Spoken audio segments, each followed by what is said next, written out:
स्वामिनाथ करुणाकर दीनबन्धो श्रीपार्वतीश मुखपङ्कज पद्मबन्धो श्रीशादिदेव गणपूजित पादपद्मा वल्लीसनाथ मम देहि करावलम्बम्।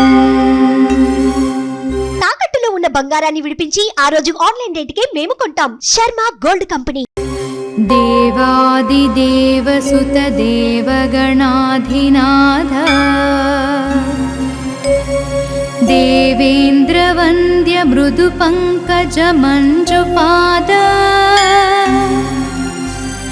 देवर्षि नारद मुनीन्द्र सुगीत कीर्ते वल्लीसनाथ मम देहि करावलम्बम्।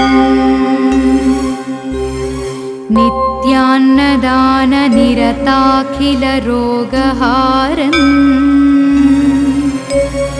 तस्मात् प्रदान परिपूरित भक्त कामा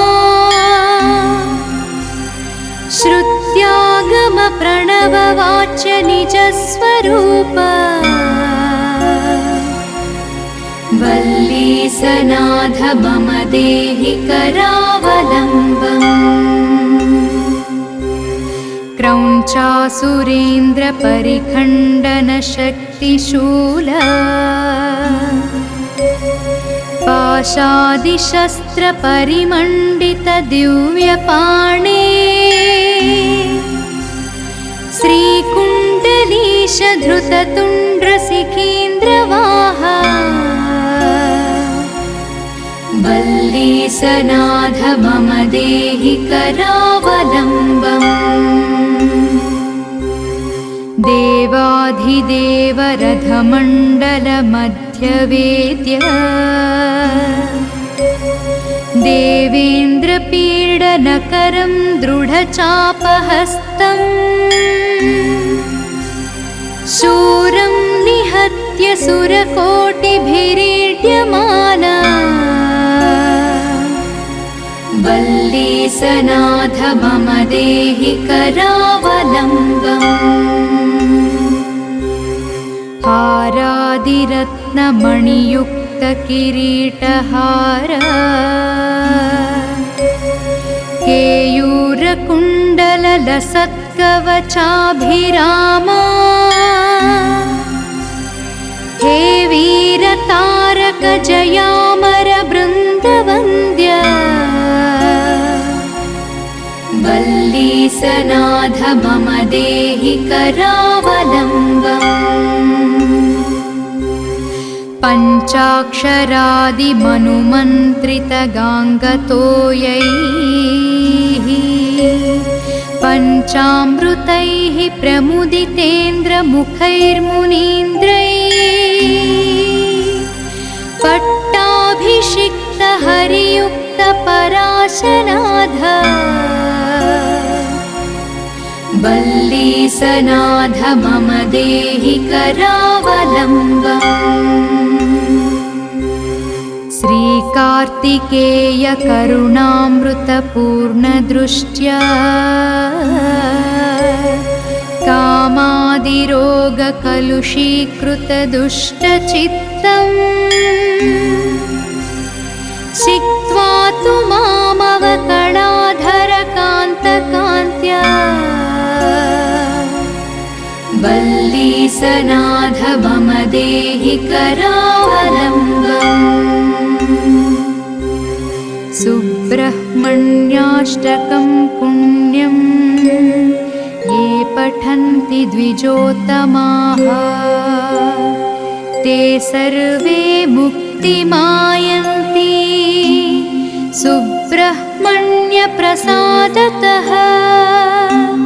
सुब्रह्मण्याष्टकम् इदं प्रातरुत्थाय यः पठेत् कोटिजन्म कृतं पापं तत्क्षणादेव नश्यति कोटिजन्म कृतं पापं तत्क्षणादेव नश्यति कोटिजन्मकृतं पापं तत्क्षणादेव नश्यति तत्क्षणादेव नश्यति तत्क्षणादेव नश्यति इति श्रीसुब्रह्मण्याष्टकं सम्पूर्णम्।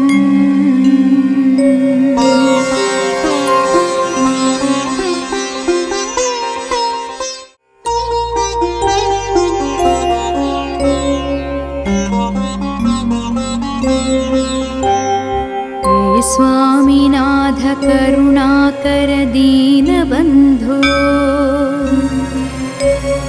श्रीपार्वतीश मुखपङ्कज पद्मबन्धो श्रीशाधिदेव गणपूजित पादपद्मा वल्लीसनाथ मम देहि करावलम्बम् देवादिदेव सुत देवगणाधिनाथ देवेन्द्रवन्द्य मृदुपङ्कज मञ्जुपाद देवर्षि नारद मुनीन्द्र सुगीतकीर्ते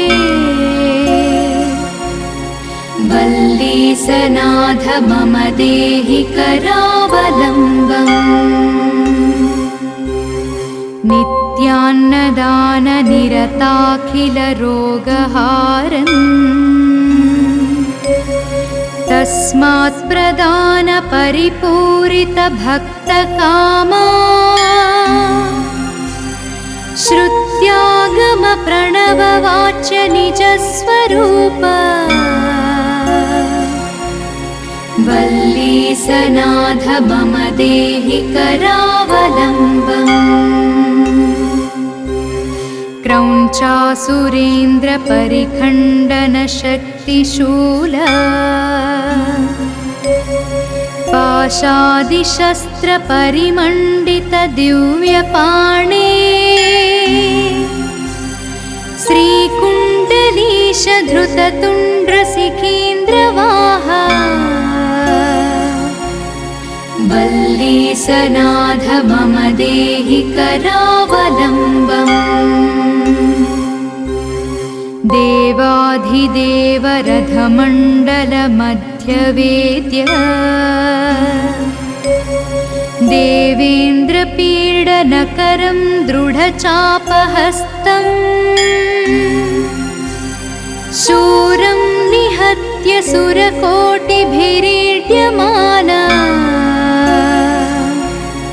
वल्लीसनाथ मम देहि करावलम्बम् हारादिरत्नमणियुक्त किरीटहार केयूरकुण्डल लसत्कवचाभिरामा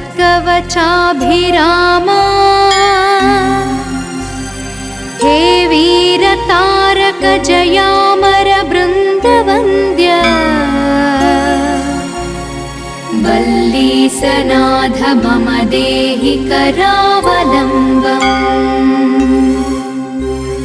पञ्चाक्षरादिमनुमन्त्रितगाङ्गतोयैः पञ्चामृतैः प्रमुदितेन्द्रमुखैर्मुनीन्द्रैः पट्टाभिषिक्त हरियुक्त पराशनाथ वल्लीसनाथ मम देहि करावलम्बम् श्रीकार्तिकेय करुणामृतपूर्णदृष्ट्या कामादिरोगकलुषीकृतदुष्टचित्तम् सिक्त्वा तु मामवकणाधरकान्तकान्त्या वल्लीसनाथ मम देहि करावलम्बम् सुब्रह्मण्यस्वामिनाथ सुब्रह्मण्याष्टकं पुण्यं ये पठन्ति द्विजोत्तमाः ते सर्वे मुक्तिमायन्ति सुब्रह्मण्यप्रसादतः।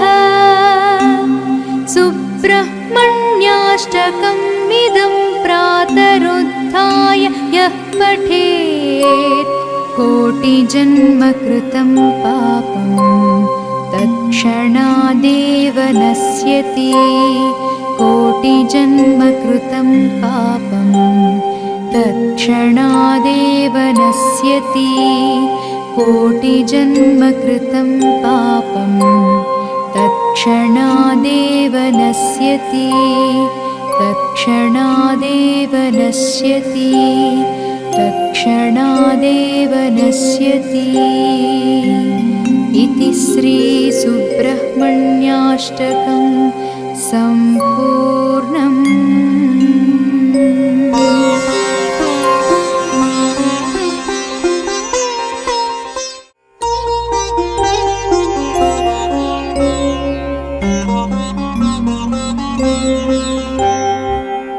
स्वामिनाथ करुणाकर दीनबन्धो श्रीपार्वतीश मुखपङ्कज पद्मबन्धो श्रीशादिदेव गणपूजित पादपद्मा वल्लीसनाथ मम देहि करावलम्बम्। देवादिदेवसुत देवगणाधिनाथ देवेन्द्रवन्द्य मृदुपङ्कज मञ्जुपाद देवर्षि नारद मुनीन्द्र सुगीतकीर्ते वल्लीसनाथ मम देहि करावलम्बम्। नित्यान्नदान निरताखिल रोगहारन् तस्मात् प्रदान परिपूरित भक्तकामा श्रुत्यागम प्रणववाच्य निजस्वरूप वल्लीसनाथ मम देहि करावलम्बम्। क्रौञ्चासुरेन्द्र परिखण्डन शक्तिशूल पाशादिशस्त्र परिमण्डित दिव्यपाणे श्रीकुण्डलीश धृततुण्ड्र सिकीन्द्रवाहा वल्लीसनाथ मम देहि करावलम्बम्। देवाधिदेव रथमण्डल मध्यवेद्य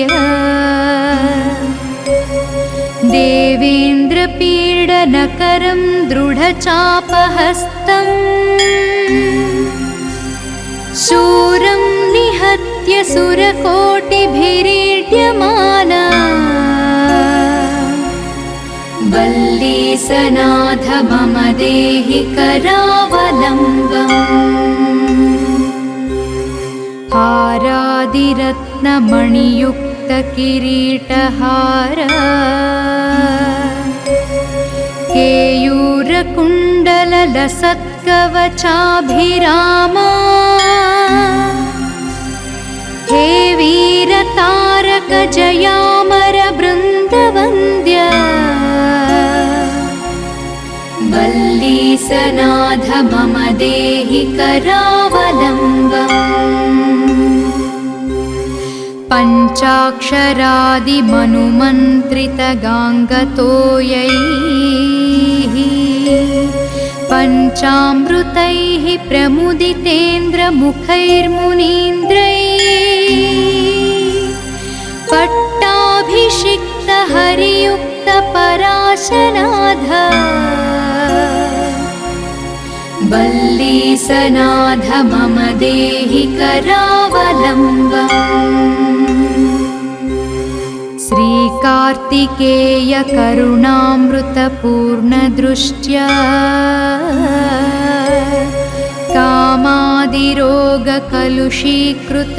कामादिरोगकलुषीकृतदुष्टचित्तम् चित्वा तु मामवकणाधरकान्तकान्त्या वल्लीसनाथ मम देहि करावलम्बम् सुब्रह्मण्याष्टकं पुण्यं ये पठन्ति द्विजोत्तमाः ते सर्वे मुक्तिमायन्ति सुब्रह्मण्यप्रसादतः सुब्रह्मण्याष्टकमिदं प्रातरुत्थाय यः पठेत् कोटिजन्मकृतं पापं तत्क्षणादेव नश्यति कोटिजन्मकृतं पापं तत्क्षणादेव नश्यति कोटिजन्मकृतं पापं तत्क्षणादेव नश्यति तत्क्षणादेव नश्यति तत्क्षणादेव नश्यति इति श्रीसुब्रह्मण्याष्टकं सम्पूर्णम्।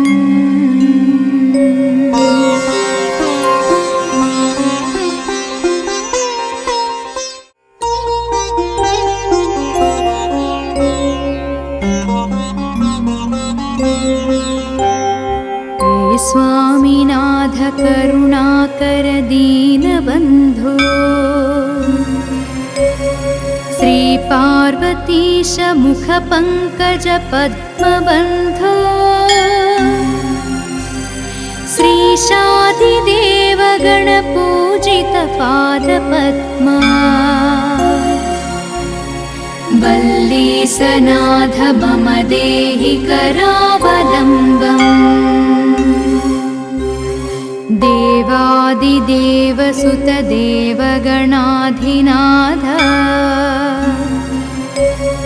देवेन्द्रवन्द्य मृदुपङ्कज मञ्जुपाद देवर्षि नारद मुनीन्द्र सुगीतकीर्ते वल्लीसनाथ मम देहि करावलम्बम् नित्यान्नदान निरताखिल रोगहारन् तस्मात् प्रदान परिपूरित भक्तकामा श्रुत्यागम प्रणववाच्य निजस्वरूप वल्लीसनाथ मम देहि करावलम्बम् क्रौञ्चासुरेन्द्र परिखण्डन शक्तिशूल पाशादिशस्त्र परिमण्डित दिव्यपाणे श्रीकुण्डलीश धृततुण्ड्रशिखीन्द्रवाहा वल्लीसनाथ मम देहि करावलम्बम् देवाधिदेव रथमण्डल मध्यवेद्य देवेन्द्रपीडनकरं दृढचापहस्तम् शूरं निहत्य सुरकोटिभिरीड्यमाना वल्लीसनाथ मम देहि करावलम्बम् हारादिरत्नमणियुक्तकिरीटहार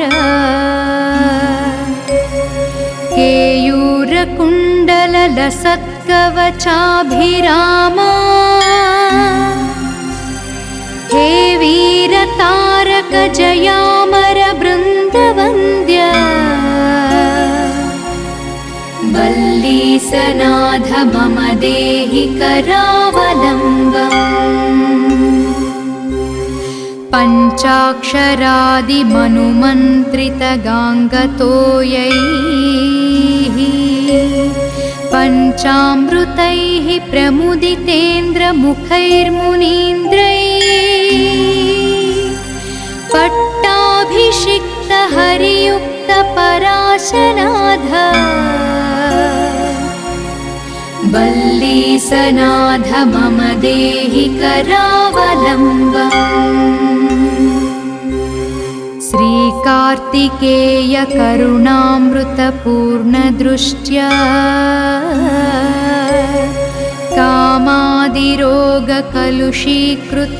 कामादिरोगकलुषीकृतदुष्टचित्तम् छित्त्वा तु मामवकणाधरकान्तकान्त्या वल्लीसनाथ मम देहि करावलम्बम्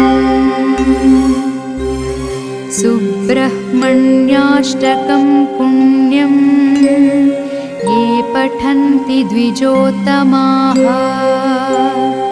ते सर्वे मुक्तिमायन्ति सुब्रह्मण्यप्रसादतः सुब्रह्मण्याष्टकमिदं प्रातरुत्थाय यः पठेत् कोटिजन्मकृतं पापं तत्क्षणादेव नश्यति कोटिजन्मकृतं पापं तत्क्षणादेव नश्यति कोटिजन्मकृतं पापं तत्क्षणादेव नश्यति तत्क्षणादेव नश्यति तत्क्षणादेव नश्यति इति श्रीसुब्रह्मण्याष्टकं सम्पूर्णम्।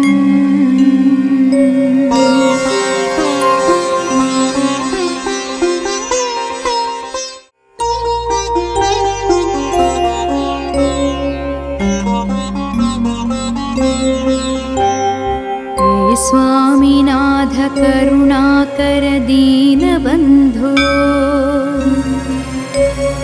श्रीपार्वतीश मुखपङ्कज पद्मबन्धो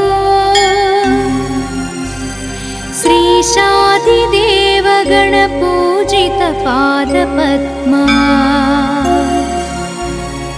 वल्लीसनाथ मम देहि करावलम्बम् देवादिदेव सुत देवगणाधिनाथ देवेन्द्रवन्द्य मृदुपङ्कज मञ्जुपाद देवर्षि नारद मुनीन्द्र सुगीतकीर्ते वल्लीसनाथ मम देहि करावलम्बम् नित्यान्नदान निरताखिल रोगहारन् तस्मात् प्रदान परिपूरित भक्तकामा श्रुत्यागम प्रणववाच्य निजस्वरूप वल्लीसनाथ मम देहि करावलम्बम् क्रौञ्चासुरेन्द्र परिखण्डन शक्तिशूल पाशादिशस्त्र परिमण्डित दिव्यपाणे श्रीकुण्डलीश धृततुण्ड्र सिखीन्द्रवाहा वल्लीसनाथ मम देहि करावलम्बम् देवाधिदेव रथमण्डल मध्यवेद्य देवेन्द्रपीडनकरं दृढचापहस्तम् शूरं निहत्य सुरकोटिभिरीड्यमाना वल्लीसनाथ मम देहि करावलम्बम् हारादिरत्नमणियुक्तकिरीटहार केयूरकुण्डललसत्कवचाभिरामा हे वीरतारक जयामर बृन्दवन्द्य वल्लीसनाथ मम देहि करावलम्बम् पञ्चाक्षरादिमनुमन्त्रितगाङ्गतोयैः पञ्चामृतैः प्रमुदितेन्द्रमुखैर्मुनीन्द्रैः पट्टाभिषिक्तहरियुक्तपराशनाथ वल्लीसनाथ मम देहि करावलम्बम् श्रीकार्तिकेय करुणामृतपूर्णदृष्ट्या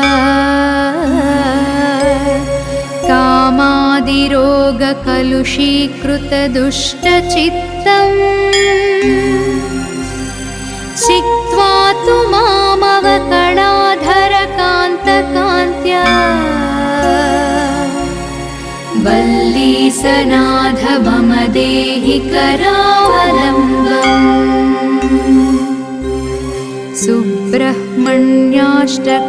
पुण्यं ये पठन्ति द्विजोत्तमाः ते सर्वे मुक्तिमायन्ति सुब्रह्मण्यप्रसादतः सुब्रह्मण्याष्टकमिदं प्रातरुत्थाय यः पठेत् कोटिजन्मकृतं पापं तत्क्षणादेव नश्यति कोटिजन्मकृतं पापं तत्क्षणादेव नश्यति कोटिजन्मकृतं पापं तत्क्षणादेव नश्यति तत्क्षणादेव नश्यति तत्क्षणादेव नश्यति इति श्रीसुब्रह्मण्याष्टकं सम्पूर्णम्।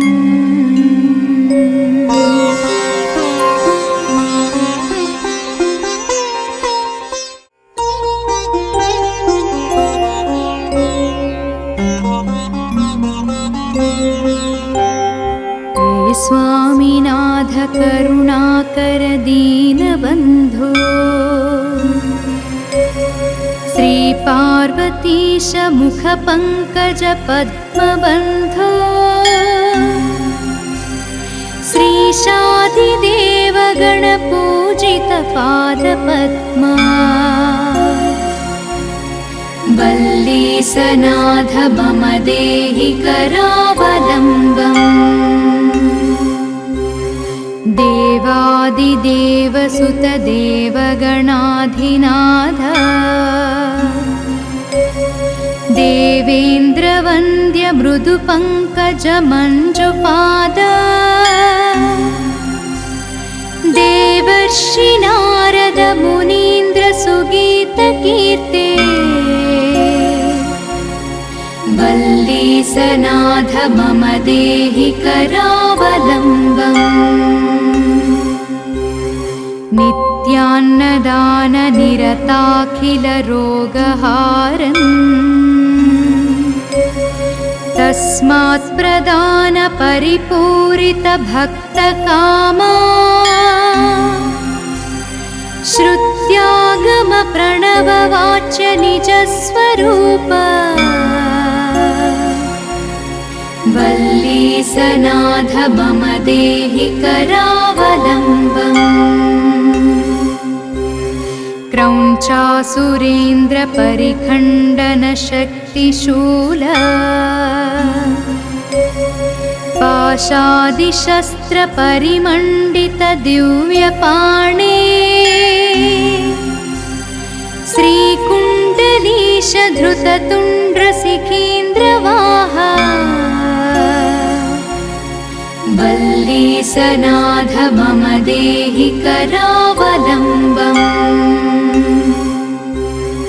देवाधिदेवरथमण्डलमध्यवेद्य देवेन्द्रपीडनकरं दृढचापहस्तम् शूरं निहत्य सुरकोटिभिरीड्यमाना वल्लीसनाथ मम देहि करावलम्बम् हारादिरत्नमणियुक्तकिरीटहार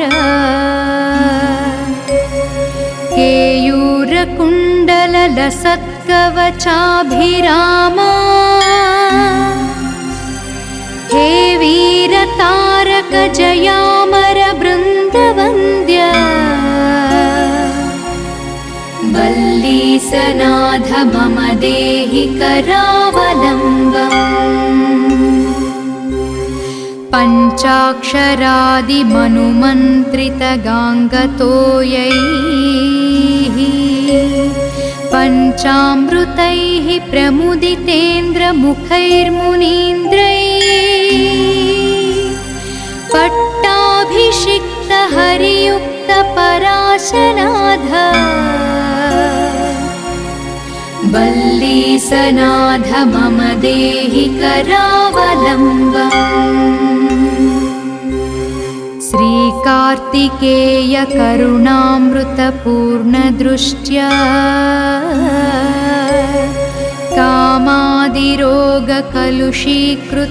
कामादिरोगकलुषीकृतदुष्टचित्तम्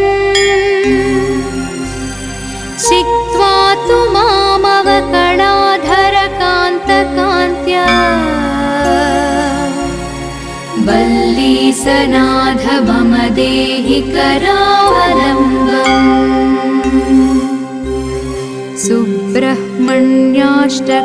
पुण्यं ये पठन्ति द्विजोत्तमाः ते सर्वे मुक्तिमायन्ति सुब्रह्मण्यप्रसादतः सुब्रह्मण्याष्टकम् इदं प्रातरुत्थाय यः पठेत् कोटिजन्मकृतं पापं तत्क्षणादेव नश्यति कोटिजन्मकृतं पापं तत्क्षणादेव नश्यति कोटिजन्मकृतं पापं तत्क्षणादेव नश्यति तत्क्षणादेव नश्यति तत्क्षणादेव नश्यति इति श्रीसुब्रह्मण्याष्टकं सम्पूर्णम्।